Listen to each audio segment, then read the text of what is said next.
Bonjour à tous et bienvenue à cet autre preview pour ce qui est des séries de la LNH 2023. Et cette fois-ci, on s'attaque aux Hurricanes de la Caroline qui font face aux Islanders de New York. Cette série de la division métropolitaine qui oppose donc les seconds ainsi que les troisièmes de la métropolitaine.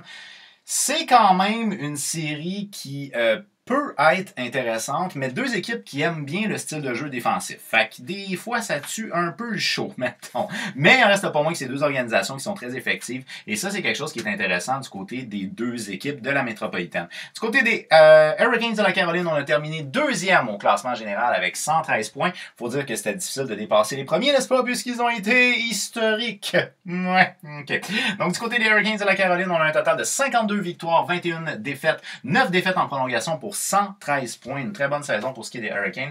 42 victoires du côté des Islanders, 31 défaites, 9 défaites en prolongation pour 93 points. Donc 52 victoires pour 42 victoires. On voit quand même une petite différence, disons. Sauf que là où on a un point intéressant par rapport à la parité, c'est qu'on a terminé sur des séquences quand même similaires des deux côtés des organisations. Alors autant du côté des Islanders que des Hurricanes, on n'a pas nécessairement terminé la saison, disons, en feu. Alors ça, c'est quelque chose qui peut être intéressant pour ce qui est de la parité entre les deux organisations. Une moyenne de but marqué de 3,20 du côté des Hurricanes de la Caroline, ce qui est quand même une bonne moyenne de but marqué. Une moyenne de but encaissé de 2,56, ce qui représente la deuxième meilleure défensive de toute la ligue.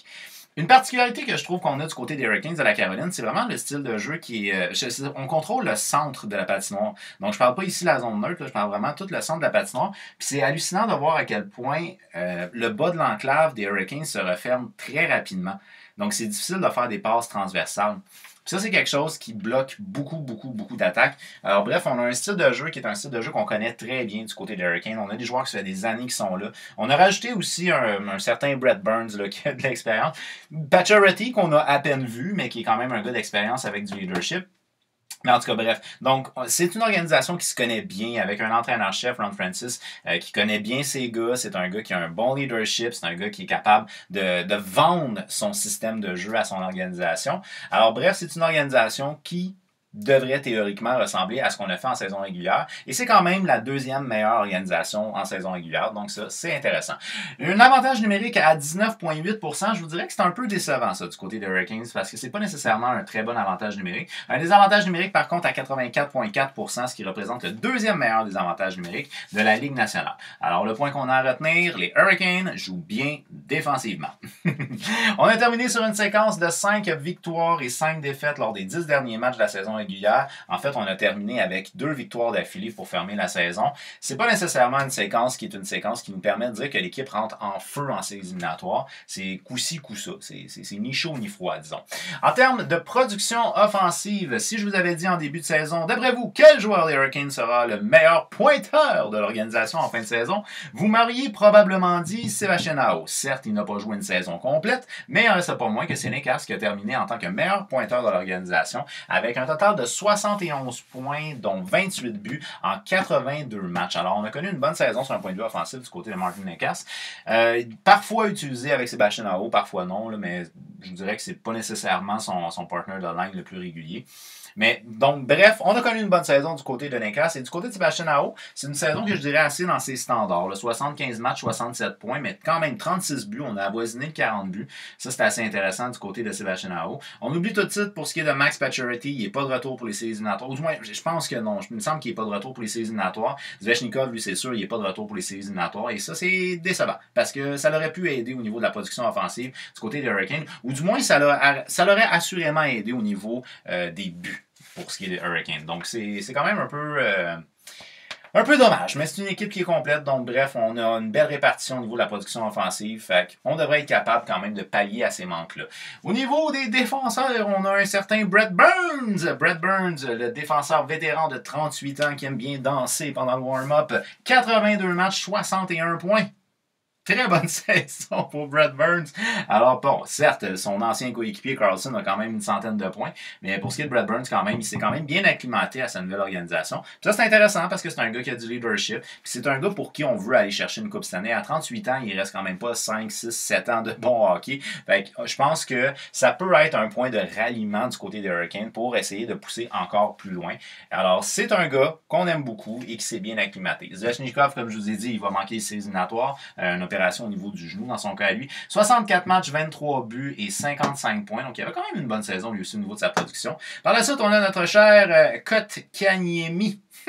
Jesperi Kotkaniemi, 5e meilleur pointeur de l'organisation en Caroline. 82 matchs, 18 buts, 25 passes pour 43 points. Mentionnons qu'on a connu quand même une bonne saison aussi du côté du jeune Seth Jarvis, un attaquant qui a fait à peu près une quarantaine de points l'année passée. C'est assez intéressant. Et Brady Shea aussi, le défenseur, qui a fait, il me semble, une quarantaine de points aussi. Fait que c'est des saisons quand même assez intéressantes. Mais comme je vous dis, le Hurricane, c'est une équipe qui est balancée. Fait que ça, c'est la force de l'organisation. Par la suite, au niveau des gardiens de but, eh bien, on a Frédéric Anderson qui devrait être notre gardien de but partant. 34 matchs cette année, excusez-moi, 2,48 de moyenne, 903 d'efficacité. C'est une saison qui est bien. Mais on peut s'attendre à des statistiques plus élevées dans une équipe qui est bonne défensivement. Fait que disons qu'une équipe qui est bonne défensivement, un gardien de but qui a 920, je serais assez satisfait. À 900, c'est bien selon moi. C'est pas quelque chose de me péter la tête ses murs, mais il en reste pas moins que l'équipe est capable de pallier à certaines faiblesses de leur gardien sans trop de problème. Antti Ranta, qui est à peu près aussi fragile qu'un vase de cristal, pourrait se blesser éventuellement, mais il devrait théoriquement être là pour le début des séries éliminatoires. 27 matchs cette année, 2,23 de moyenne, 910 d'efficacité. Fait qu'on peut opter pour un tandem du côté des Hurricanes de la Caroline. On devrait être suffisamment en confiance. La seule chose, c'est que Ranta est très, très, très fragile. Alors, à ce moment-là, on pourrait peut-être le perdre aussi. Enfin bref, on va pas y aller dans le trop négatif. Il devrait être là pour le début des séries. Par la suite, ils vont faire face aux Islanders de New York. Les Islanders de New York, c'est assurément pas une organisation qui est une puissance offensive. On le sait très bien. On a un héritage de Barry Trotz. C'est pas Barry Trotz qui est encore coach là, mais c'est quand même, si je ne fais pas erreur, je pense que c'était un de ses assistants qui est rendu le coach en chef. Fait que bref, on a un héritage, on a encore un style de jeu qui est très défensif. Puis d'ailleurs, je vais vous montrer quelque chose tantôt. Je vais plutôt vous parler de quelque chose tantôt qui est un bel exemple que c'est pas une organisation qui est portée vers l'attaque. Une moyenne de but marquée de 2,95 du côté des Islanders de New York, ce qui est pas si fort que ça, mais en tout cas, c'est pas dramatique, là, mais 2,95, c'est pas une excellente moyenne, mettons. 2,65 en termes de moyenne de but encaissé. C'est quand même une bonne défensive. C'est la 5e meilleure défensive de la Ligue. Ce qui est intéressant du côté des Hurricanes, c'est qu'on a une moyenne quand même largement supérieure en termes de buts marqués versus de buts encaissés, alors que c'est un peu plus serré du côté des Islanders de New York. Donc, on peut s'attendre à des matchs plus serrés pour ce qui est des Islanders. Si jamais les Islanders gagnent cette série-là, à des matchs plus serrés, si les Hurricanes gagnent cette série-là, ça se pourrait qu'il y ait des matchs avec un pointage un petit peu plus haut, disons. Un avantage numérique très décevant de 15,8% du côté des Islanders. C'est le 31e avantage numérique de toute la Ligue nationale et 82,2 en termes d'efficacité en désavantage numérique, ce qui est bon. C'est pas dans les meilleurs de la Ligue, mais ce qui est quand même bon. Alors, les unités spéciales pourraient être un point tournant dans cette série-là, puisqu'elle est clairement à l'avantage des Hurricanes de la Caroline. Donc, autant que les deux organisations sont des organisations relativement balancées au niveau de leur production, il en reste pas moins qu'à la fin de la journée, des fois, les unités spéciales changent tout, et ça pourrait être le point tournant de cette série-là, ou du moins, c'est ce que moi, je crois qu'il va être le point tournant de cette série-là. Au niveau des 5 meilleurs producteurs offensifs, nous avons Brock Nelson, premier pointeur au niveau des Islanders, 82 matchs, 36 buts quand même, on avoisine le 40 buts, très bon pour ce qui est de Nelson. 39 passes pour 75 points, donc une bonne saison au niveau de la production offensive. On connaît son leadership aussi. Alors, c'est un gars qu'on apprécie beaucoup du côté des Islanders et qui peut faire la différence. Et un autre qui peut faire la différence et qui est de retour, ou du moins ce que j'ai lu, il est de retour pour les séries éliminatoires, c'est Matthew Barzal. 58 points, 14 buts, 37 passes, 58 matchs. 14 buts, 37 passes pour 51 points pour ce qui est de Matthew Barzal. Et il devrait être de retour pour les séries éliminatoires, du moins selon ce que j'ai lu.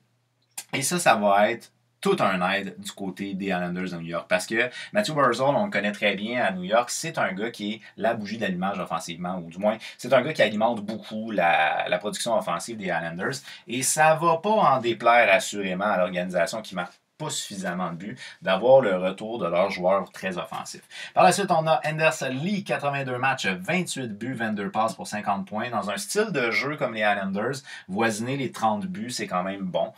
Par la suite, on a le jeune défenseur Noah Dobson, que j'apprécie beaucoup d'ailleurs. C'est un défenseur qui est très responsable, puis il est constant dans sa production, mais il est constant dans son effort. Je sais pas, souvent le problème avec les joueurs de hockey, c'est qu'ils sont up and down. Lui, c'est un joueur qui est généralement relativement constant. Et ça, c'est intéressant. 78 matchs cette année, 13 buts, 36 passes pour 49 points. L'année passée, il y avait comme 50 quelques points. Donc, on voit qu'il se maintient dans son gauge.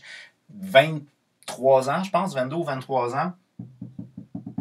Très intéressant du côté des Islanders. Et on ferme le tout avec notre 5e pointeur qui est Jean-Gabriel Pageau. En 70 matchs, il a 13 buts, 27 passes pour 40 points. Une saison lancée standard à lui. Et là, ce qui est très décevant du côté des Islanders de New York, c'est la production offensive d'un gars qu'on a acquis, qui est Bo Horvat. Bo Horvat nous arrivait des Canucks de Vancouver, une équipe qui s'en allait nulle part, mais la production offensive de Bo Horvat dépassait les 1 point par match avec les Canucks de Vancouver, alors que cette réalité-là est clairement pas la même depuis qu'il est arrivé à Long Island, ou je sais plus où il joue, là, en tout cas, whatever, depuis qu'il est arrivé avec les Islanders. Bo Horvat, en termes de saison globale, 70 points, dont 38 buts en 79 matchs. Par contre, depuis qu'il est arrivé avec les Islanders, 16 points en 30 matchs. Donc là, en ce moment, il tourne aux alentours de 1 point par 2 matchs, alors que lorsqu'il est arrivé, il avait un peu plus d'1 point par match. Mettons 1 point par match. Alors, c'est quand même une baisse drastique de la moitié de sa production offensive. On peut toujours se dire que le temps qu'il s'adapte à son organisation, puis qu'il développe des chimies avec des joueurs, mais je pense que le style de jeu à Vancouver est plus offensif qu'il l'est avec les Islanders.